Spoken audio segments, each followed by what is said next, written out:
Hey y'all, it's Diana from the Dianaverse, and I'm here to do the new moon in Gemini moon forecast. It's got the new moon coming up on Monday, and I just want to say I missed the full moon Scorpio eclipse. I was traveling and I got COVID directly on the day of the eclipse, came down with it, and wasn't feeling that good. I did do a written report on Instagram, so if you ever don't see me here, check out my Instagram, Dianaverse underscore plant mysteries. It's down in the profile underneath here, but I usually will do at least a little written thing. So I did that. That was an intense full moon, right? In the Scorpio there. If you look at the modern rulership of Scorpio is Pluto, kind of rules over this pandemic, has been driving this pandemic all along, so it's not surprising that I and many other people that I've come across the last few weeks have come down with COVID recently, but feeling much better now. So yay, yay herbs. So things that I have coming up, because I always like to do a little announcement in case people are interested. I've got a hydrosol class coming up in Olympia. I don't teach down in Olympia too often because I'm up here in Seattle. It's a bit of a drive, but there's this fantastic farm, Root Digger Farm. He grows a lot of herbs. You can get herbs direct from the farm over there, and I'll be doing a hydrosol class there on June 11th. So that's on Eventbrite. I'll put the link down below in case you're interested in that too. So onward to our new moon in Gemini on Monday. So Gemini has like a socializing energy. You know, there's a lot of communications going back and forth. It can be, the symbol is the twins, it can be a lot of mental activity, both sides of a subject, a lot of thinking around things, people playing devil's advocate sometimes. I think of it kind of as a sign of lawyers. It's one of those dual signs. There's a few of those in the zodiac. Pisces would be another one. Libra with the scales, the two scales. The air sign of Gemini is the Lover's card in the tarot. So that's about choices, making the right choices. It's about wrapping your head around something until you're sure how you want to act on it rather than being reactive. You don't want to get pulled into that reactivity. Gemini rules the lungs. So in Chinese medicine, that can be grief. There could be things coming up for people around grief about things from the past.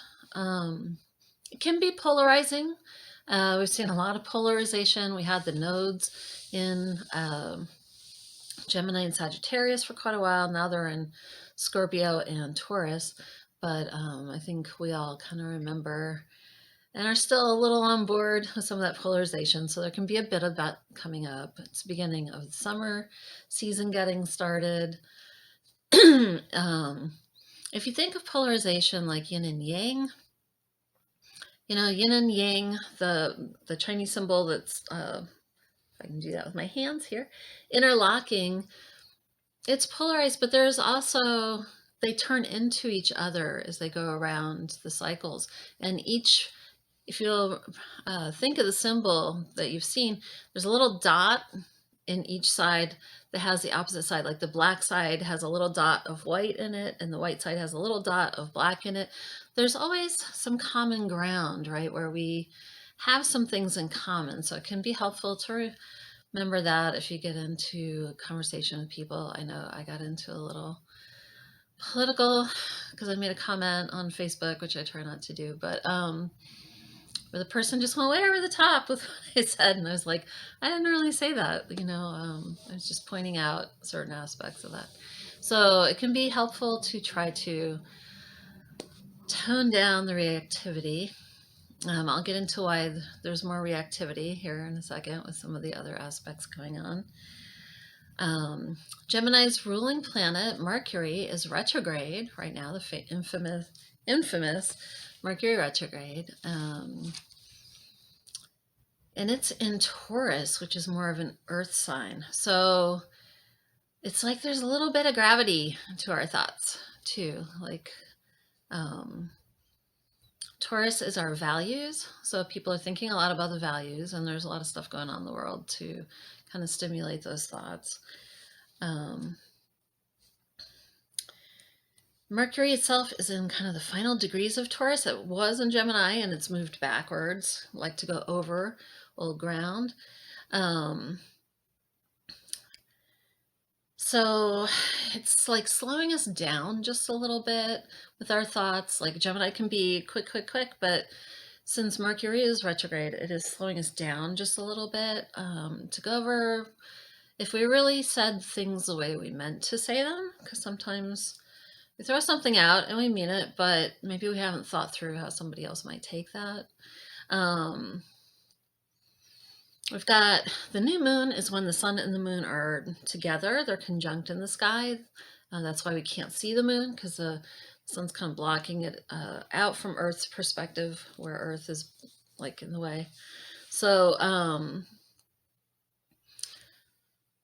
it can be the masculine and feminine are together, because the sun is the masculine, the moon is the feminine, and they're kind of doing this dance together during the new moons. That's why you can set intentions, because you've got like kind of like the both hemispheres of your brain coming together to work on things.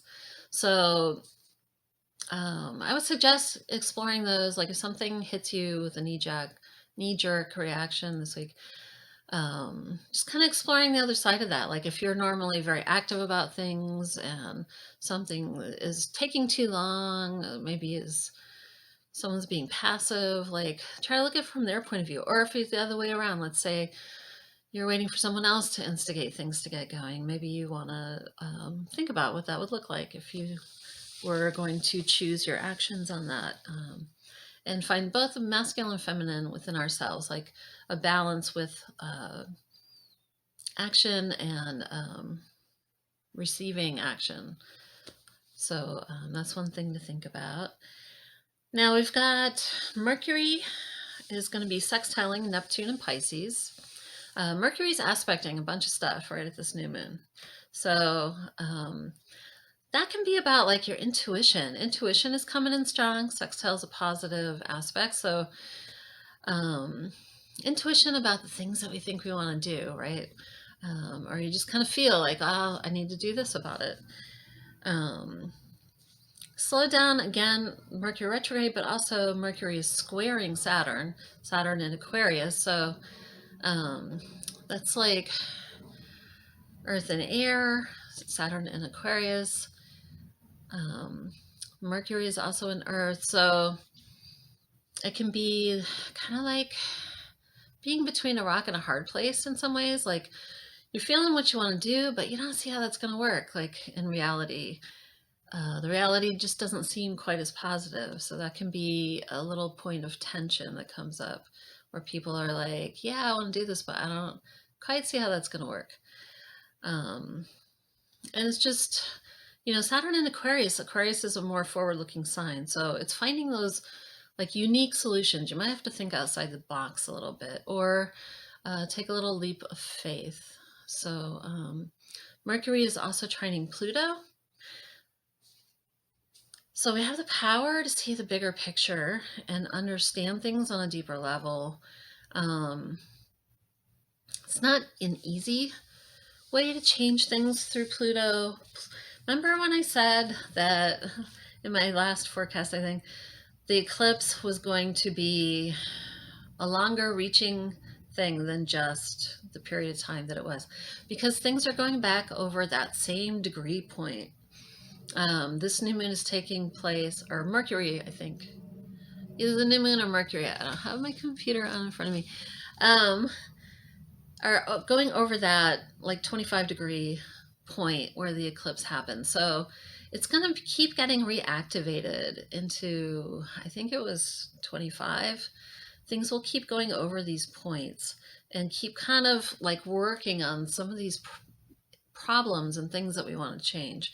The power is there to change them. It may take time. It's a longer range thing because Pluto moves slower. So we might get a little frustrated, like we don't see that it's moving, we don't see that it's making progress, but there's a lot of stuff going on churning behind the scenes.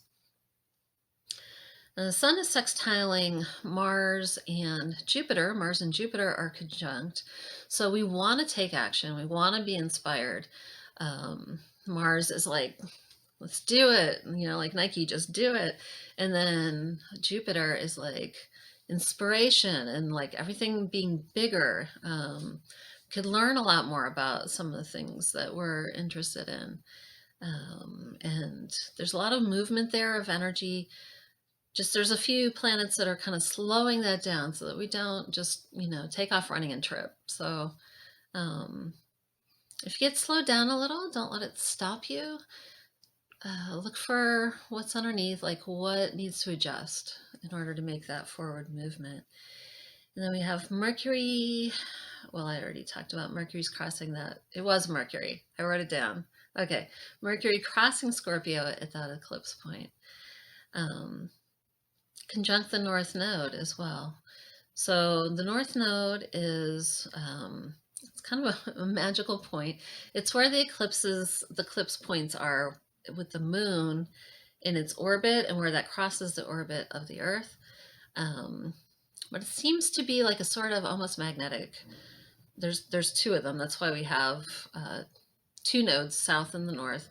And they say that the south node is what we're already familiar with and comfortable with. The north node is what we're going towards. Depends on which branch of astrology you're kind of referring to. But that Mercury crossing that eclipse point is kind of conjunct also the north node. So it's like there can be a lot of fears that come up with Scorpio. It's a sign where you can really change things. It's a sign that has three representations. There's the scorpion crawling on the earth, and then you have the eagle that's up in the sky and has the bigger view. And then there's also like becoming the phoenix where it transforms itself and is reborn. So it's like we're moving towards a lot of these changes.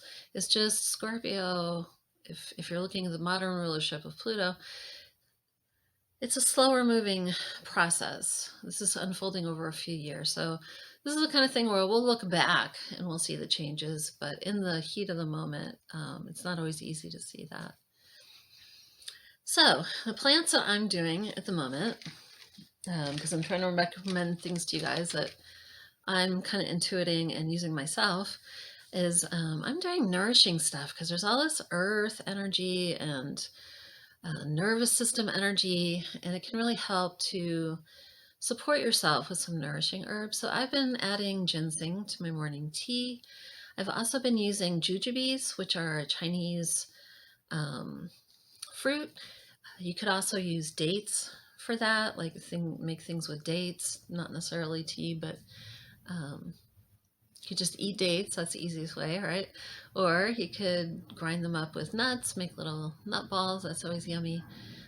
Ginseng, I'm personally getting a little older, so I can use that little bit of tonic building up, but I think everyone could kind of use that at the moment for the nervous system because things are a little excitable. The stone that I'm going for this month is garnet. I have a big chunk of garnet that I got from somebody at a plant conference a few years ago, and I'm gonna be getting that out and working with it.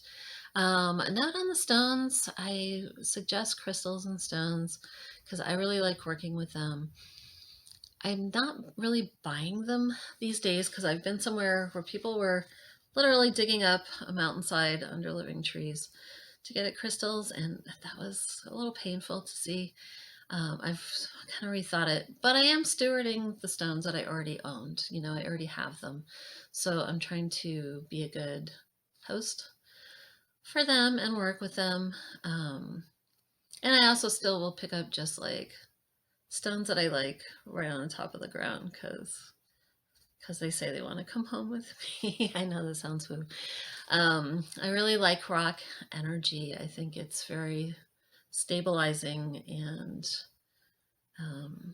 along the lines of the nourishing thing. And I guess, you know, different people have different opinions about crystals. I feel like maybe they're in the earth where they're supposed to be to uh, create kind of an energetic grid, but um, that's what it is. All right. Well, I hope if you like this video, you'll like it and you'll subscribe below so that you can see these videos when they come out. And I wish you all a great new moon. All right. Bye.